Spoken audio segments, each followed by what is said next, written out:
So good. Yes. So good morning.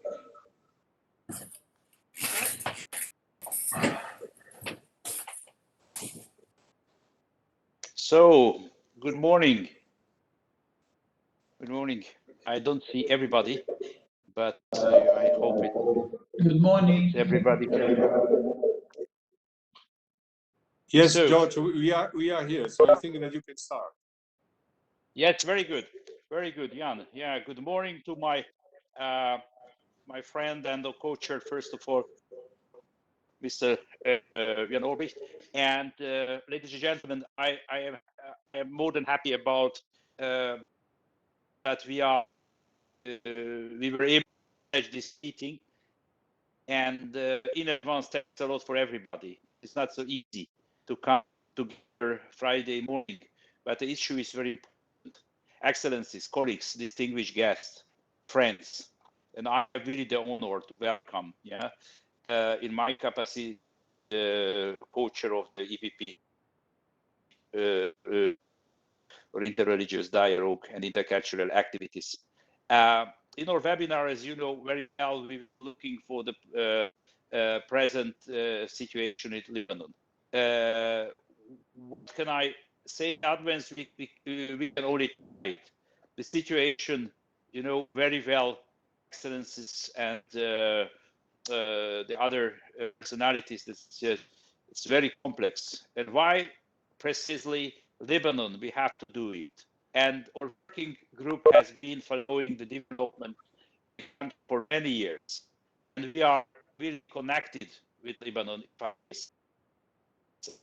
And to this work, Mr. Karam, who is thank God attend with us.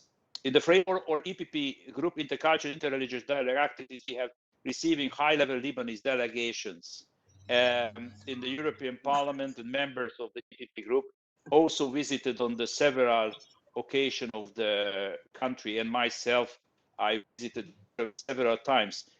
But we didn't get expert of Lebanon. I think it's to be expert of Lebanon has to be born there. It's impossible. But we feel it with my friends, and first of all with my colleague public responsible this country. And ICE is not only we, but the other colleagues and the EPP as well. And more than 3 months after Beirut devastating explosions in August, the emergency situation has not yet ended. I know the Lebanese people try to do everything, but the people are still in need, both the psychological and the material term. Home, schools, churches, hospitals are still counting the damage. Matters have been complicated by Lebanon economic and financial crisis, aggravated the coronavirus, of course, pandemic that has brought the country healthcare to its knees. Whilst the government is struggling to support reconstruction because of the lack of the political stability. And with the support to the guest, Excellency Ambassador Ralph Tarraf, the head of the EU delegation to Lebanon, and Dr. Michel Abs, the EU Secretary General of the Middle East Council of Churches, we have really a chance to get first-hand information about very, very complex situation with the socio-economic, humanitarian, and religious dimensions.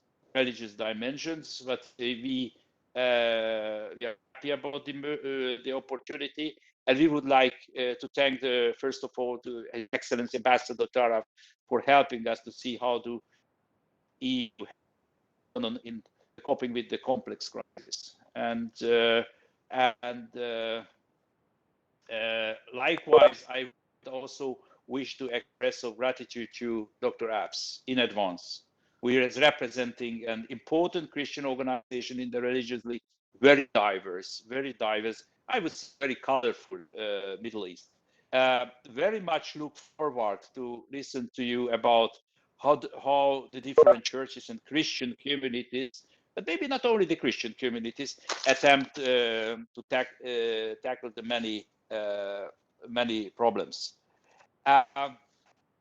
Ladies and gentlemen, Lebanon is the key country, as I mentioned, in the Middle East, and not only there. What happens in Lebanon impacts also on the European Union. There is a lot to do, and any contribution, be it from the EU, European Union, international organization, as well as the many faith-based and civil NGOs, is welcome. I hope our webinar contributes to raising these numbers and also opens the eyes for many who can assist Lebanon. Help from overseas benefactors is something precise. Thank you for your attention, and immediately I give the floor to my colleague and friend, Mr. Olbricht. Jan, the floor is yours. Yes, thank you. Thank you everybody for joining our webinar. I think that George Helveny just explained our element. Of course, the question is why we are taking this topic to the interreligious dialogue activity. But I think that George has just explained that this kind of important event was very important significance for everything, and of course the dialogue as well. And of course during last years we had a chance to observe the situation in Lebanon when it happened that it was a good example for everybody of the coexistence and the dialogue between the religions. So I think that that's why, as it was said, the Lebanon situation is a kind of symbolic element for the whole region. So I don't want to take your time. Thank you very much. And I think that, like it was said by George Helveny, we would like to now listen to His Excellency Ralph Tarraf, the Ambassador of Head of the EU Delegation to Lebanon. Excellency, the floor is yours.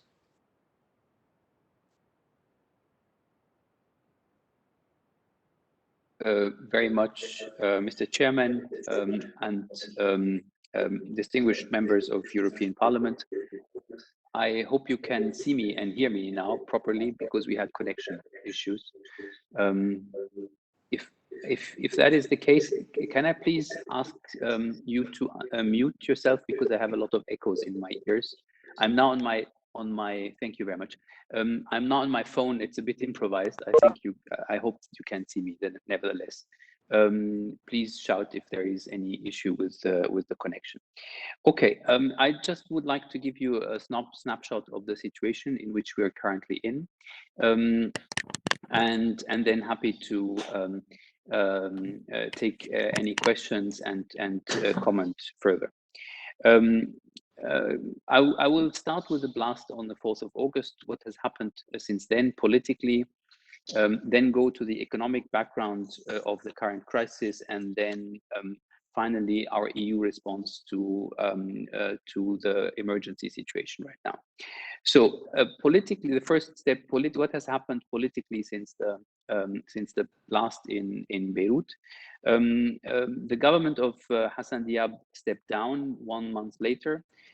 What is important is the government stepped down not because they assumed responsibility for the blast, but because grudges had been piling up between the government and in particular the Speaker of the Parliament, and there was a connection which was broken. And since the government needs a parliamentary majority to go about their business, there was already a problem in the system, and Hassan Diab was basically forced to step down.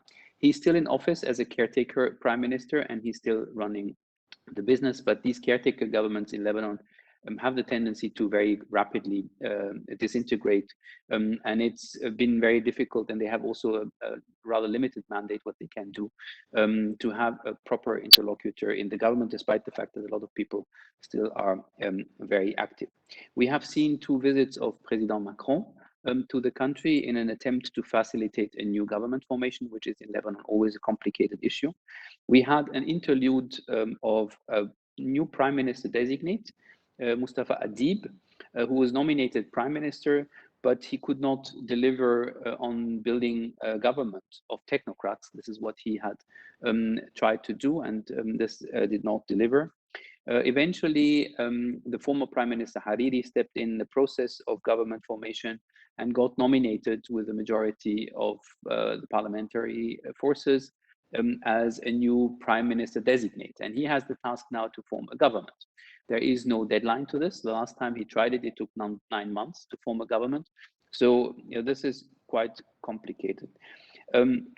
Just a quick word on the political landscape. You might know it, and I might be overly pedagogical, but I'd rather repeat this in case you're not so familiar with the political landscape in Lebanon. There is on the side of the Christian party. Well, first of all the parties have a confessional base. This you will know. There is hardly any party which has any significance which does not have a very distinct and specific confessional base. So on the side of the Christian political parties, we have 4 very distinct different political parties: the Free Patriotic Movement of the president, the Lebanese Forces of Samir Jaja, Kataib of Sami Ismail, and Marada of Suleiman Frangia.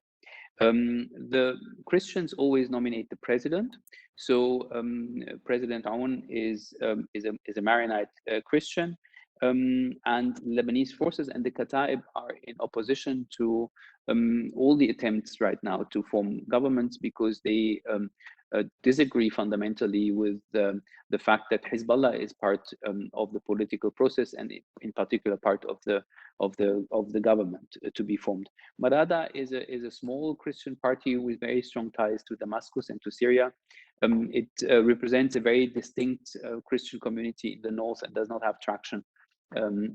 Much traction with the rest of the Christian community. On the Sunni side, the Sunnis are normally the group which nominates the prime minister according to the constitution. And on the Sunni side, you don't have, like on the Christian side and on the Shiite side, clear, distinct political parties. There is a future movement. The chairman is Saad al-Hariri, the former prime minister, but except that, there are no really political parties which have been formed, which makes the scene on the Sunni side rather fragmented in and by itself. When the Sunnis express themselves politically, normally what happens is that the former 4 prime ministers come together and then they issue statements jointly, and that represents basically the Sunni mainstream. On the Shiite side, you have a totally different picture. You have 2 clear political parties, Hezbollah and Amal. Hezbollah is the big kid on the block, which dictates the shots, also which controls or which makes sure that Amal remains pretty aligned with them. So you have actually on the Shiite side, and that makes them so strong, a very, very aligned political position around specific issues. They consult first internally before they go out and compete for power.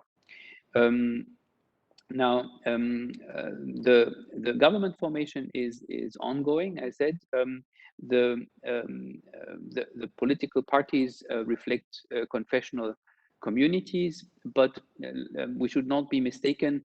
The different communities are not fighting over religious issues. So they are religiously affiliated clearly, but they're not fighting whether Jesus Christ is the Son of God or Muhammad is the prophet of God. These are not the question.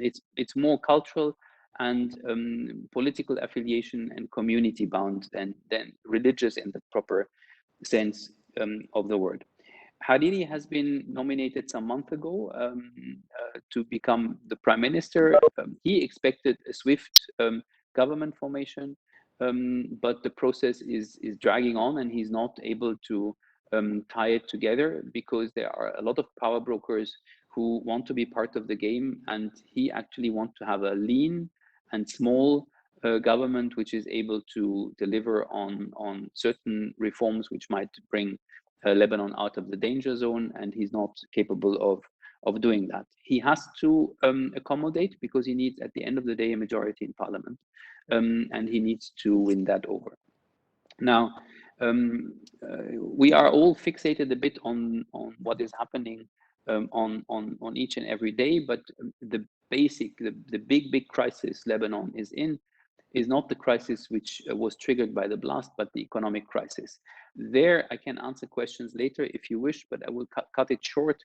The short story is that Lebanon has been overspending in the last decade, for sure.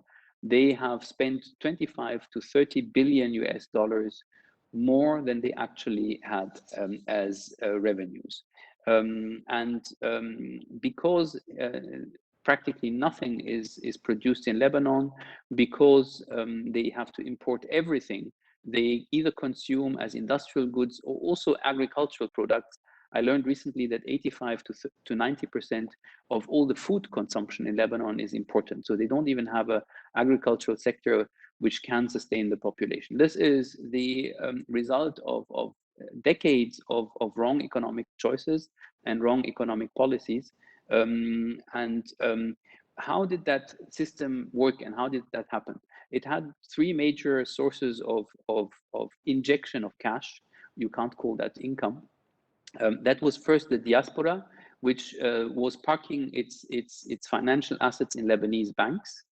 Because the Lebanese banks were paying horrendous interest rates, we had in Lebanon double-digit interest rates at the time when in Europe we were starting to paying negative interest rates for deposits in banks, which shows you that something was flawed already in the system. But in order to attract this input of hard currency, the banks had to set out these high interest rates.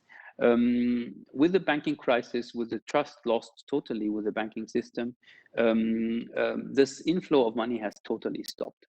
The second source of income was basically the political money which was coming in from the Gulf countries, in particular Saudi Arabia and the UAE, who supported Lebanon and on an annual basis. This has stopped since in particular Saudi Arabia has been defiant with regard to Hariri, telling him that he has allowed Hezbollah to gain too much influence in the political system, and Saad Hariri not being able to convince the Saudis that they need to be part of the political equation, because otherwise politics don't work in Lebanon, which is his line. The result of this confrontation has been that the Gulf Arabs do not put any money into Lebanon anymore. This is the second source of income, and the third source of income was indebtment on the international financial market. This road is blocked because the government of Lebanon has defaulted on its sovereign debt. In March, they have not been able to honor their commitments under the Eurobond. They were not able to repay, and they don't have access to any international financing mechanisms anymore. This is basically the dilemma, and this is despite all the fixation on the government formation politically and the results of the blast. This is something which has not been addressed and which urgently needs to be addressed. It's quite dramatic. What needs to be done? I think we all agree as international communities, and I think also the main Lebanese actors agree that this country urgently needs to change its economic and possibly also its political system. And on the economic front, we have had two tracks which you can differentiate quite clearly. The first track was the IMF, which was negotiating with the focus on the fiscal, monetary, and banking sector side, and they have raised a number of asks which have not been put into motion. The IMF has been on the scene for almost a year now, and they have requested a number of steps before actually going into a serious negotiation of the structural adjustment programs. So, and the things they have requested was the allocation and redistribution of the losses, because the system has incurred huge losses, and there is a devaluation of the pound, there is all sorts of things. And the IMF wants to know how these losses will be redistributed and allocated to the different stakeholders, allocated to different stakeholders in Lebanon. Second, they ask for a capital control law to stop the hemorrhage of hard currency out of the banking sector. They ask for a banking sector reform, a unified exchange rate. We have 3 administered exchange rates right now, and the 4th one, which is the market rate. They ask for a new state budget 2020, because the state budget which we have right now is not credible. And they ask also for starting to reduce the subsidies of the state to some service providers, electricity, water, and others.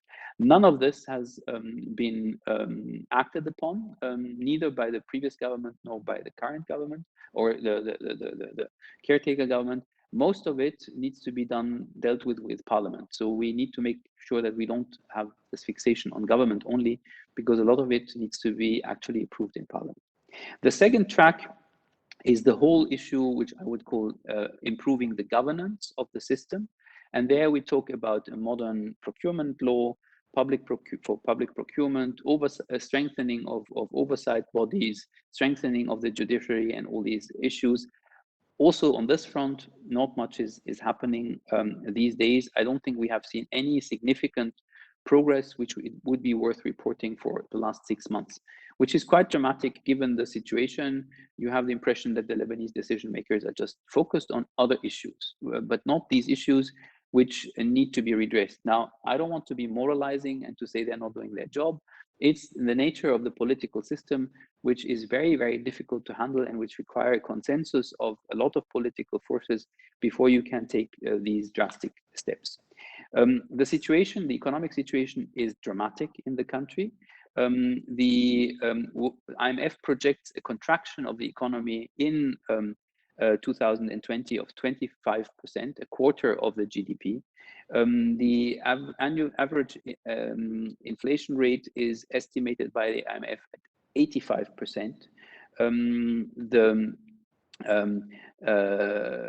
imports for 2020 are estimated at half the rate of the imports of last year. 55% of the population is currently living in poverty, and the Lebanese pound is expected to depreciate much further than the current level once certain subsidies are lifted, which will happen because the central bank cannot pay for them anymore. So this paints a rather bleak picture, and this is in principle the background of the political track and the government formation right now, and also what happened after the blast. So now let me turn to the blast and its immediate effect. The blast has mainly affected Christian areas in Beirut, Gemmaise and Ashrafiyeh, which are Christian communities in the first place where Christians live, and it has been received very badly. A lot of people are traumatized. We have done 2 things as European Union. On the one hand, we have teamed up with the World Bank and the United Nations to make a rapid damage and needs assessment. And now we are organizing a working program around this needs assessment. The assessments of the needs are for the first 2 years after the blast to rebuild basically what has been destroyed, are stand at $1.8 billion US, which is a huge sum. It's not quite clear, where this money is going to come from.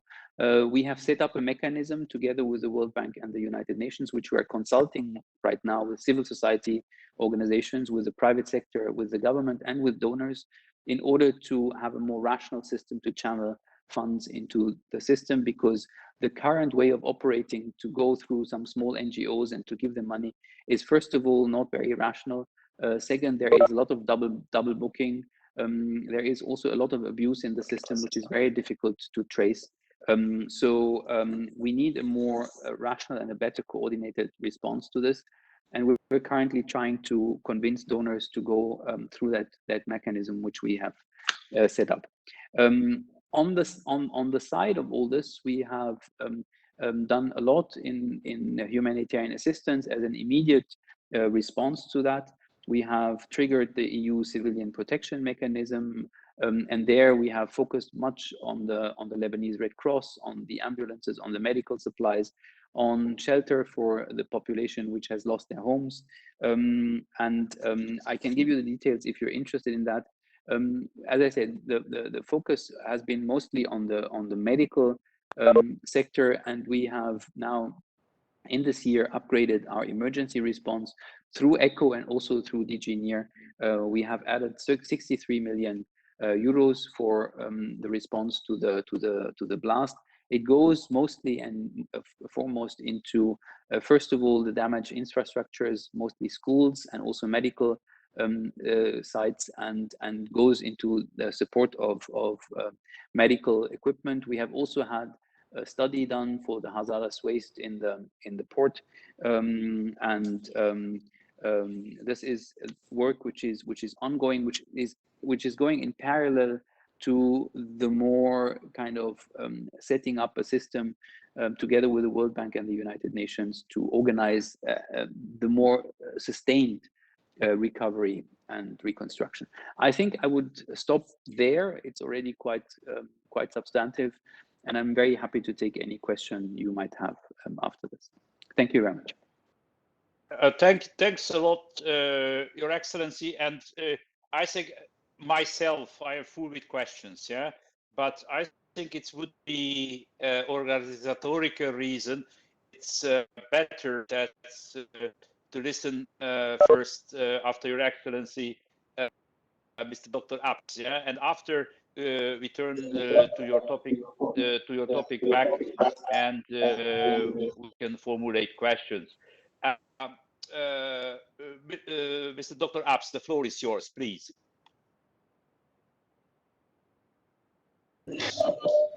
Well, the Beirut blast is not an isolated incident nor an independent one from the whole process that Lebanon has been experiencing ever since the end of the civil war in 1990.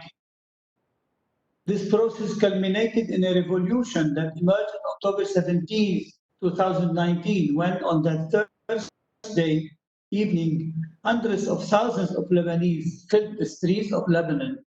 There was one unanimous outcry: we've had enough.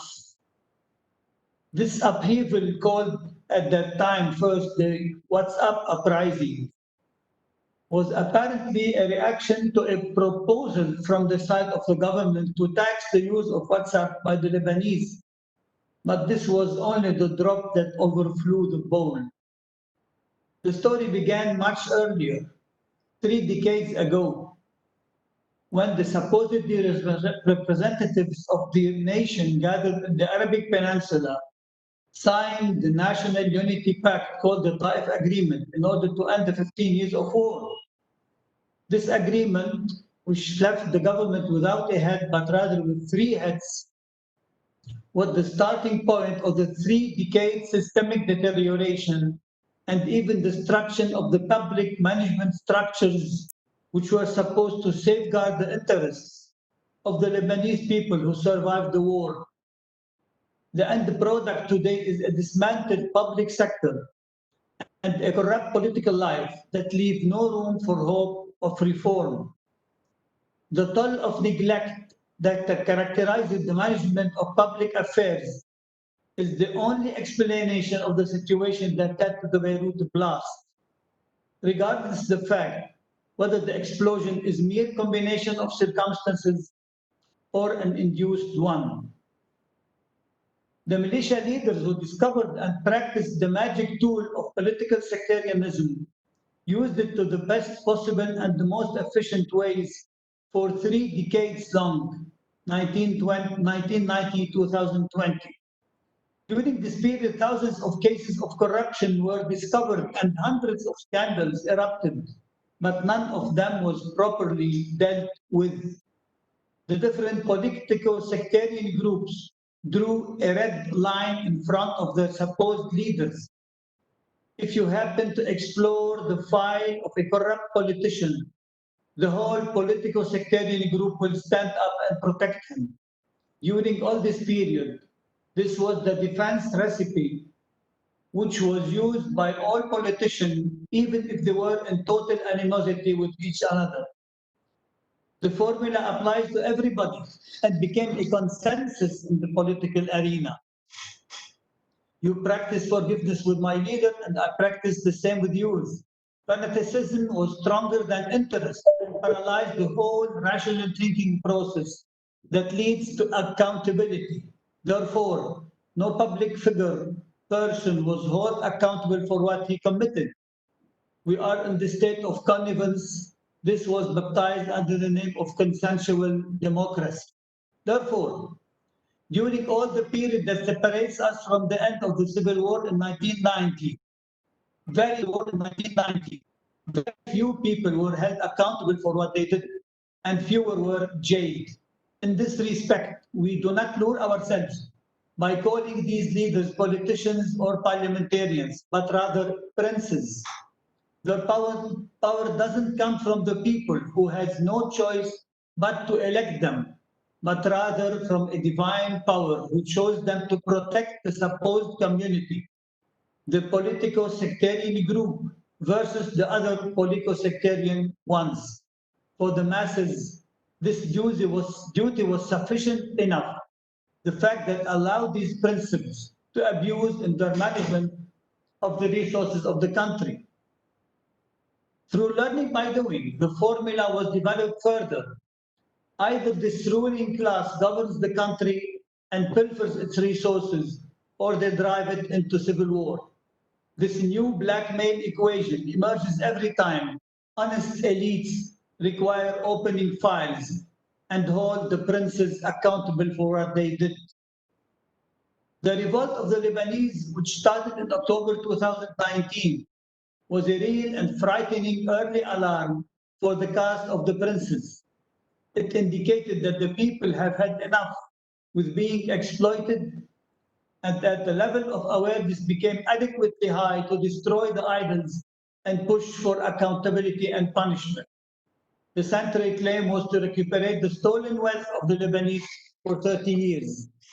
This event was a turning point in the contemporary history of Lebanon. The happenings were unconventional and announced a paradigm shift in the political scene. As answer to this uprising, all sorts of traps and punishments were used to deter the Lebanese from carrying on the process. These ruling class maneuvers worked to different degrees, but without conclusive results. The advent of the COVID-19, which was accompanied by the dramatic depreciation of the Lebanese currency, changed the scenery. The focus of discontented masses was deviated, and the uprising started to weaken, seemingly at least.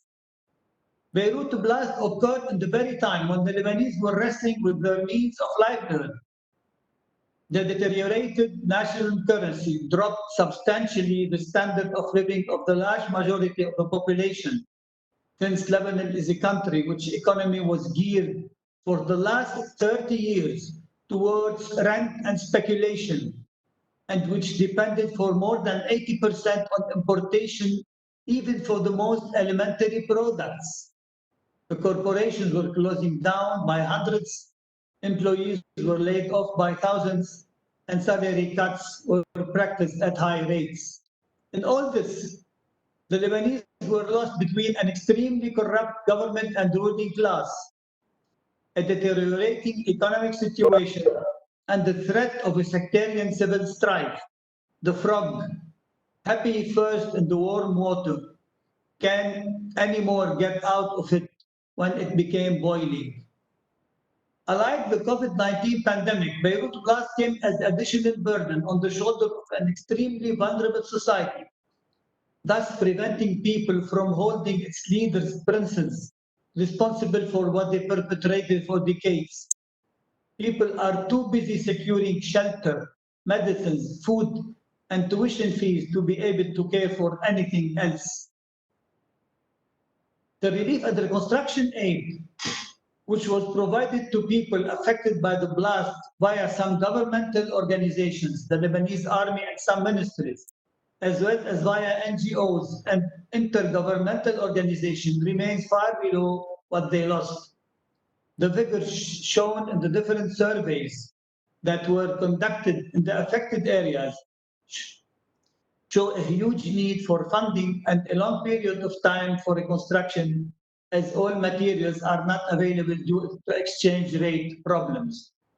Beyond the material aspects of Beirut blast, the main concern remains in the psychosocial as well as the cultural and values aspects. To make a long story short, one would say that the Beirut blast was the coup de grace to any remaining hope in political reform and the establishment of the rule of law and even to the future of Lebanon. The investigation, which was supposed to last for a few days as promised, remained without concluding results 3 months after the catastrophe. Lebanon do not hope nor expect anything positive from the coming days and have the certainty, Lebanese I mean, the certainty that the whole thing will be wrapped like thousands of similar cases ever since the independence of Lebanon in the 1940s. Hope, resilience, and determination can help reconstruct a country, but the crucial question is, do Lebanese still have these qualities? The race between despair and hope is hard, but the Lebanese are known to be a tough people, unlike the rocks they had broken through history to build their country. While I was preparing the draft of this intervention, Michel Abs, a professor of cultural studies, published a cry in the local French-speaking newspaper, L'Orient Le Jour. It summarizes the tragedy of the Lebanese. I shall quote her in French in order to preserve the substance of the text. Talking about the class of the princes governing Lebanon, dividing the loot between them without any consideration to the suffering of the Lebanese, she says, et tandis que les avides du pouvoir se battent pour s'arracher un privilège, une population dépense ce qu'il lui reste de papier de devaluated money, pour ne pas mourir 2 fois. Then she underlies the sufferings of the wounded population, saying, comment guérir les blessures de ces oubliés, de ces laissés pour compte, ces morts vivants, dont les pertes morales et matérielles ont dépassé l'imagination la plus fertile. For her, and for most Lebanese, the 4th of August 2020 is a marking date in our history, but it's the beginning of a new disappointment. Dans l'histoire moderne de notre Liban, il y aura 2 moments, avant et après le 4 août. Et la prestation pour l'après 4 août est arrivée plus décevante que celle d'avant. Then she concludes stating that in Lebanon, the destroyed places became home, unsweet home. In this gloomy scenery, I cannot but underline the role of some still surviving parts of the Lebanese government on which we can still rely and bet. These islands of hope in the public sector institution should be the cornerstone for the revival of the government. Moreover, we should also underline and stress the role of the non-governmental as well as the intergovernmental organizations in helping the people during disasters. They were instrumental in providing for needs of people when nobody else could. Watching the situation of a nation with an acquired helplessness syndrome, where even the basic needs of human beings are not met, one could ask, what about human dignity? Bleeding Lebanon is in need of all sorts of support from the side of the international community, from immediate relief to the restoration of the culture of human dignity, including professional rehabilitation, medical care, educational supports, and housing.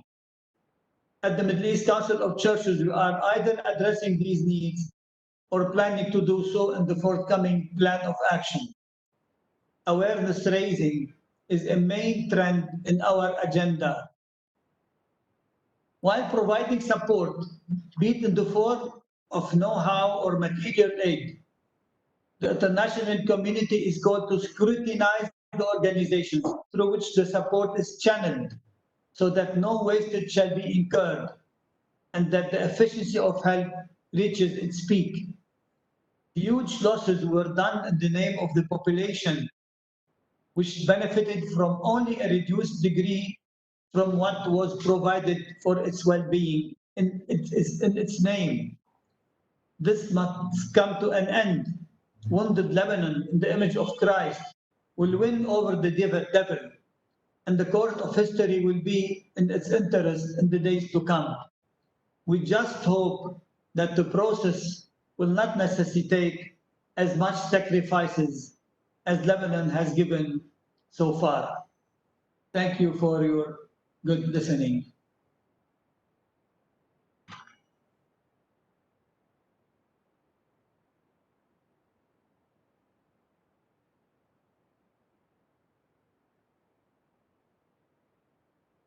Please.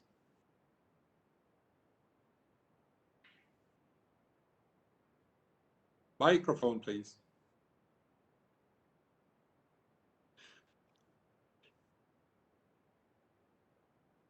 Yes, before George is coming to the microphone, I would just, if anybody wants to take the floor, please press the button, raise hands at the bottom, so we can just give the floor to someone.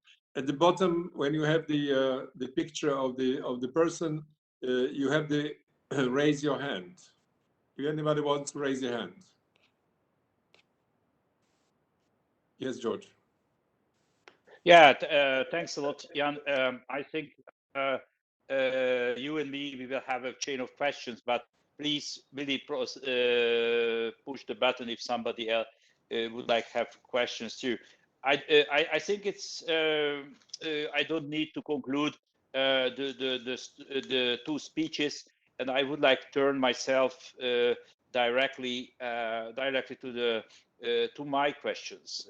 First of all, many thanks, His Excellency, and as well as Dr. Ash for the presentation and the dramatical presentation.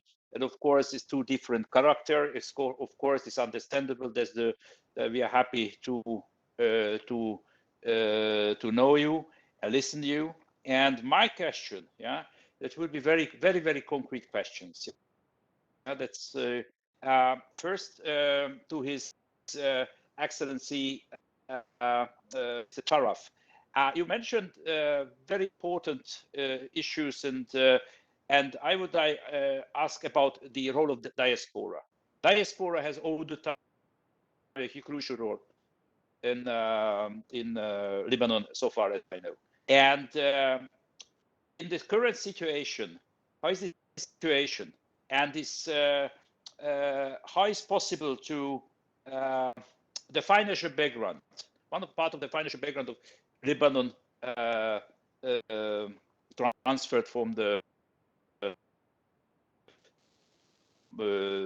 money transferred from the diaspora. How is the current situation in this situation? That would be one question. The second question, it's more related to the role of the EU.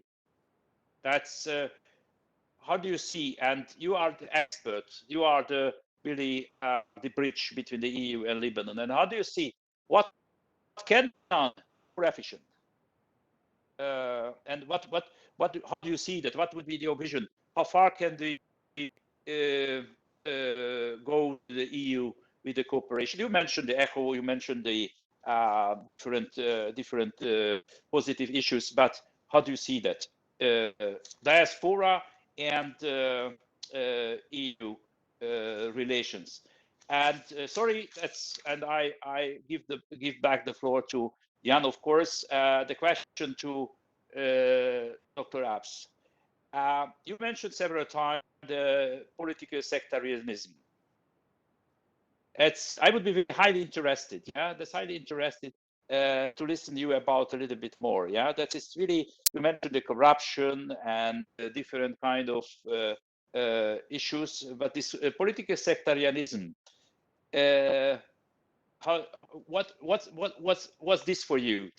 I would like listen about a little bit more detailed, but it's not a provocation. It's not a kind of provocation, but it's very important. And finally, the question to you: how do you see the international relations of the churches? It's a huge, not only the Catholic Church, not only the Orthodox Church and the Protestants, but the Muslims as well. And how do you see that? Can we do something for closer cooperation? They use the international network of the churches or not? Or yes, in which field? Many thanks, both of you. Jan, the floor is yours, please. We can now ask His Excellency Ralph Tarraf to answer the question, and next Dr. Abs, please. So the Excellency, the floor is yours. Thank you very much. First of all, allow me by starting to say that I personally certainly share and can relate to the moral indignation expressed so eloquently by Mr. Abs. My role is a different one. I represent the European Union here. I need to see what kind of issue, what kind of possibility we have to improve the situation here, and to improve the situation for the Lebanese themselves. Sometimes it is important to express moral indignation. I'm absolutely in agreement with that. But now to the questions themselves. On the diaspora, the diaspora is very diverse, and I think one of the major contributors to the Lebanese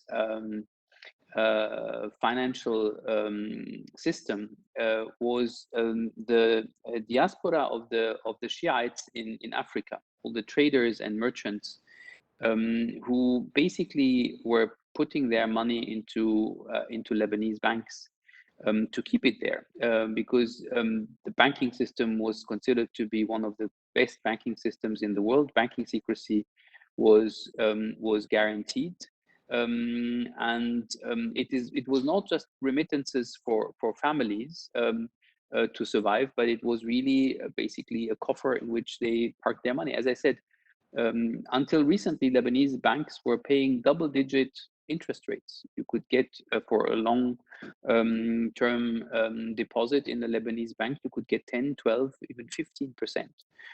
Imagine that was the case some 2 years ago when we were already in other places at a negative interest rate. You don't even get that amount of money on a stock market, even if you're very, very talented to navigate the stock market. So this system started to shake when the Americans imposed sanctions, which led to financial sanctions, which led to the collapse of two banks. All of a sudden, the diaspora, in particular the Shiites, became insecure about the prospects of keeping their money in the Lebanese banks, and it was then aggravated with the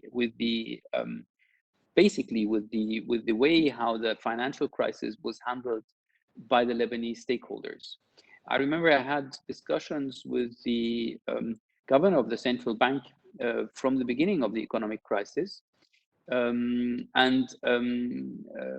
agree with Mr. Abs that the initial trigger of the revolution on the 17th of October was the attempt to impose a tax on WhatsApp messages, or WhatsApp phone calls, actually. But what is equally important, and I lived this here in Beirut because I was here, I just arrived. When I arrived in Beirut, you could go to any bank ATM and withdraw Lebanese pounds and withdraw dollars. There was no limitation.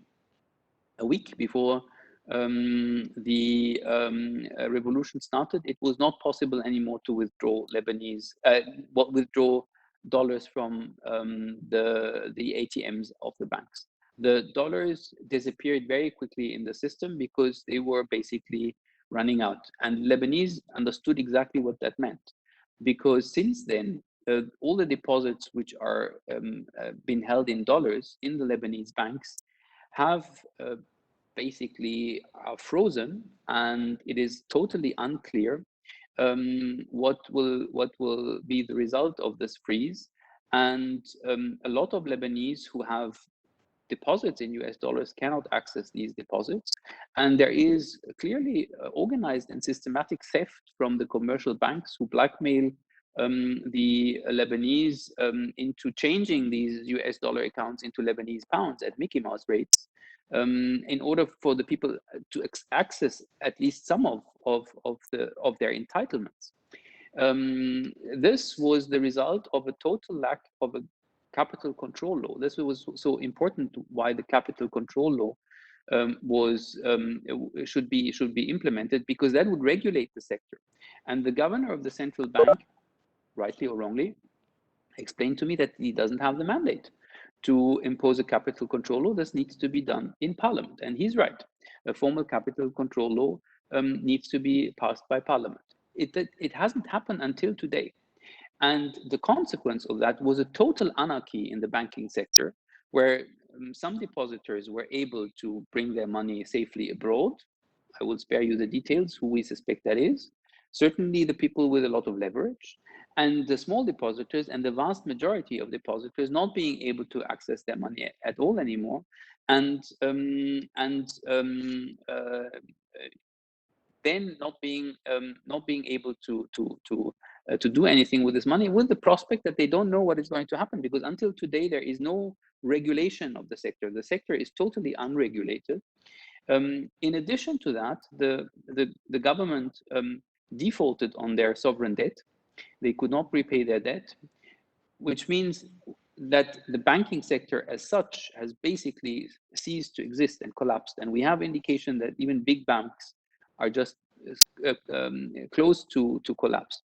You would be simply crazy if you would put even $1 in a Lebanese bank today in the hope that you would get anything out of it. I think the money from the diaspora abroad, with the exception of possibly sending remittances to families to support their families, but this would go through channels like Western Union or others. This would not go through banks. I would assume that there is absolutely zero money coming in from the diaspora for purely economic reasons, because these people also care for their money. And they would not put it in Lebanese banks. They would put it somewhere else. I think this has dried out, and this is not going to come back. Now, the second issue with the role of the EU, what we can do.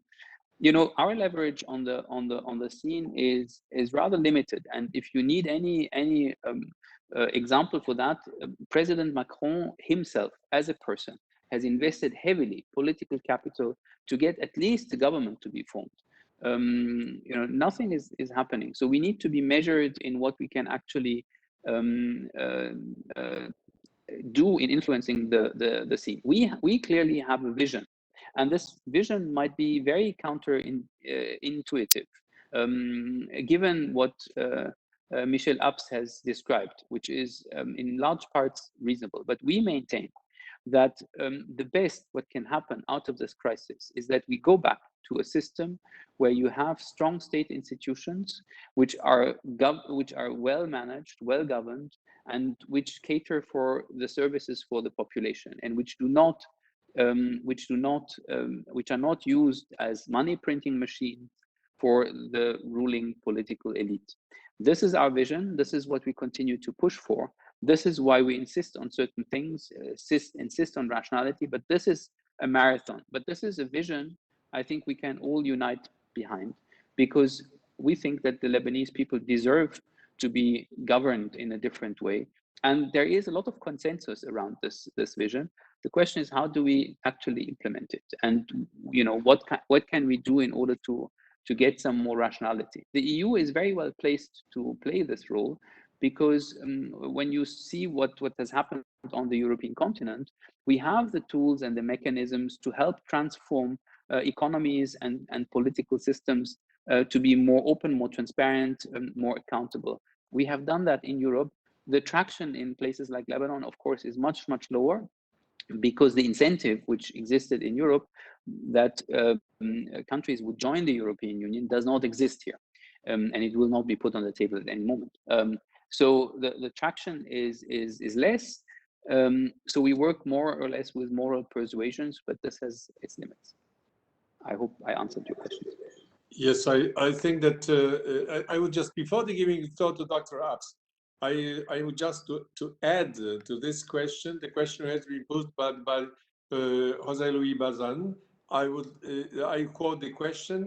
The question is the impact in the current situation of 1.5 million Syrian refugees living in Lebanon, not only from the economic point of view, but also from the extent it could affect the Christian and Muslim political balance in Lebanese institutions in the future. So if you can answer the question from George Holveny and from Jose Luis Bazan, please, Dr. Babs.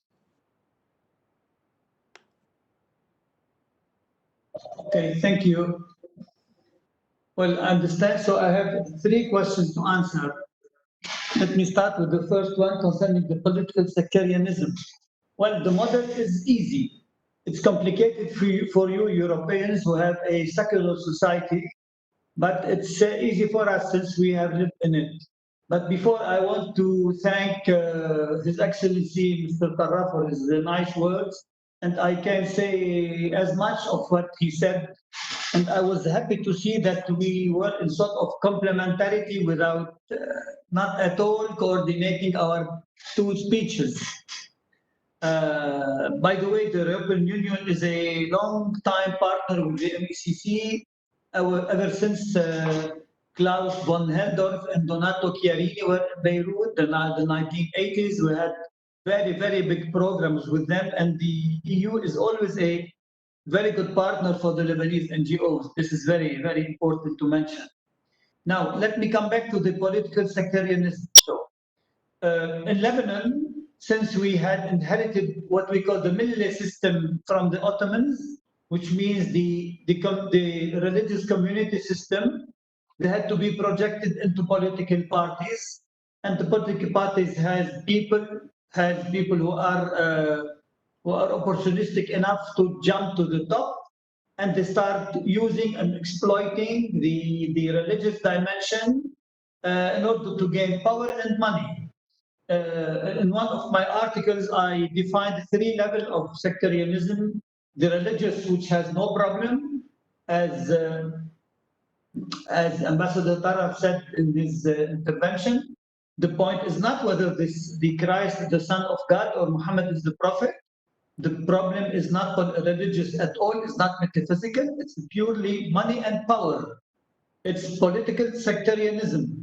When you get jobs in the government, when you get credit, when you get facilities, and when you get theft and corruption and protection from corruption. This is the whole issue.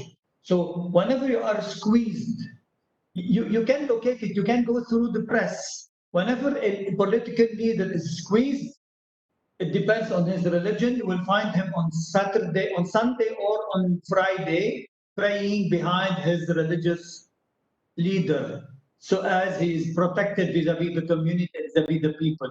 It's technical. It works. It never fails. The proof is that they were able to get away with $300 billion so far, and even more, and the people are not able to take them accountable for what they did. So this is it. And as long as the representation of the people is based on religious groups, on communities, you will keep the system working. And it works for those who are able to hold it and to exploit it till the end. How it will end? We should be going through awareness building gradually. The movement of last year was a small start, a very shy start, but to lead somewhere with time. But for me, the process started. How long would it take? It may take a decade, I don't know, but the awareness is there. So this is political sectarianism. It's just religious community projected into a political party and transforming the divine dimension of religion into protection for the politicians, and that's all. Now, the international relations of the churches. I mean, we are members of what we call the international ecumenical family, which is a huge family worldwide. And we're in continuous cooperation with them. Besides the financial support, which is although very, very important, is not the main issue for me personally. The support is in terms of advocacy, lobbying, and awareness building worldwide. Government should be more and more aware that this government here should change, the structure should change, and the processes should change so that people will become more capable to really choose the representatives, people who will make accounts for those to whom I am giving a delegation every 4 years, you see?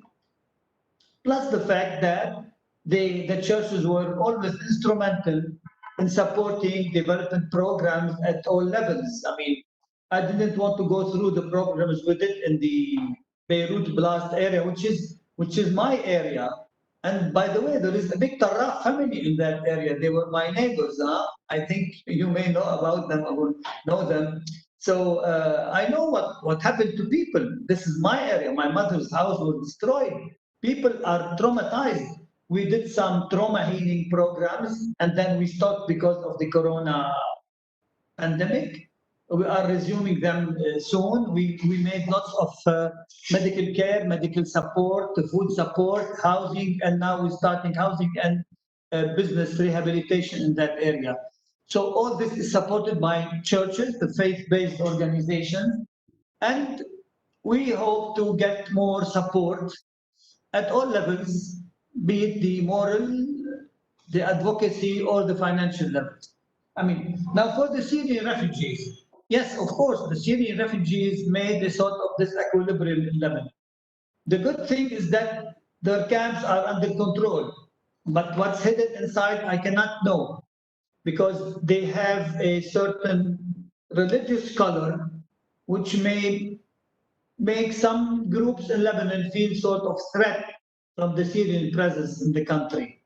But usually they are poor people displaced in search of their bread, of their daily bread. And I don't feel that they would be a real threat to the country unless there are political military groups working among them. But these were controlled by the government. And my main bet, and I'm far from these services, but my main bet is that the four mainly security military services in the country, they are the only strength that is holding the country. I mean, for political military services, not political, I mean security military service controlling the country. Without them, the country will be in a mess.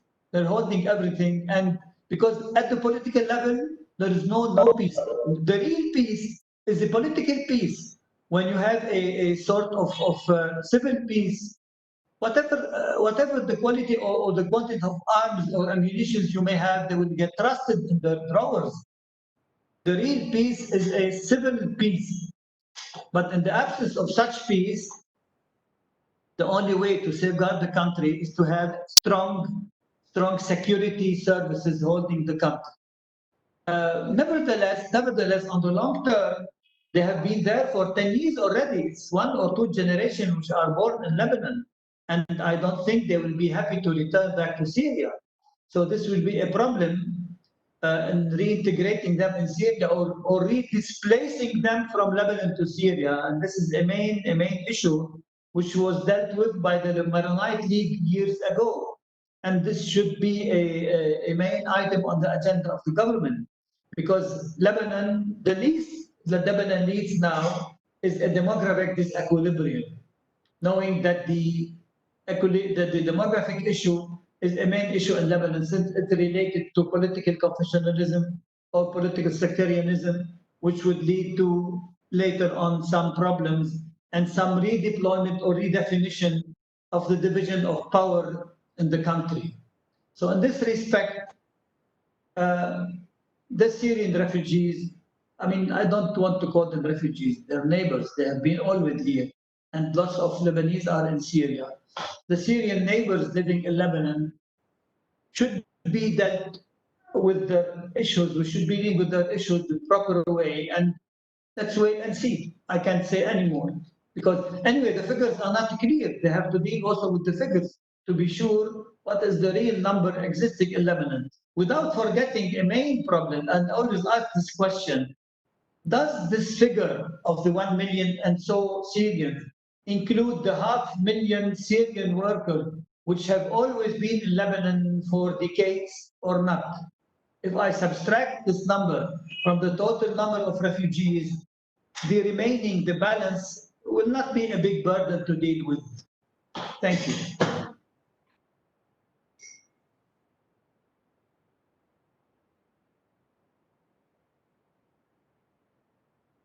Jan, Michael. No. I will give you the floor immediately. I'm just looking at the list. So no, George, floor is yours.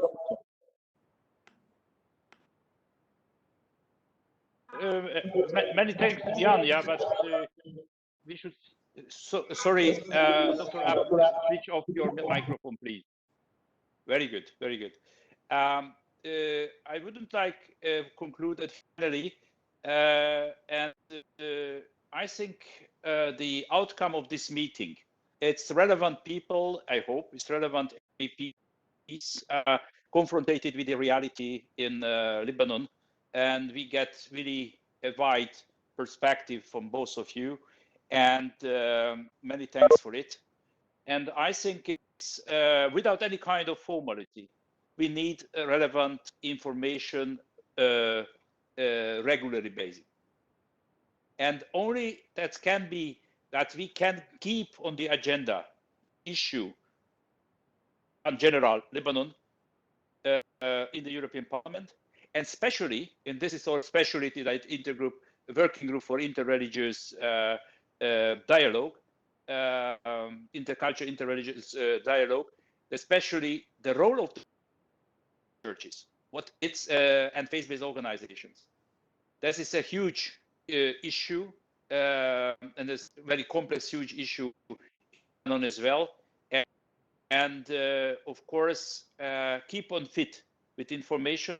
And in the name of the group, I can tell you that, of course, and before today and tomorrow, we will try to do our best.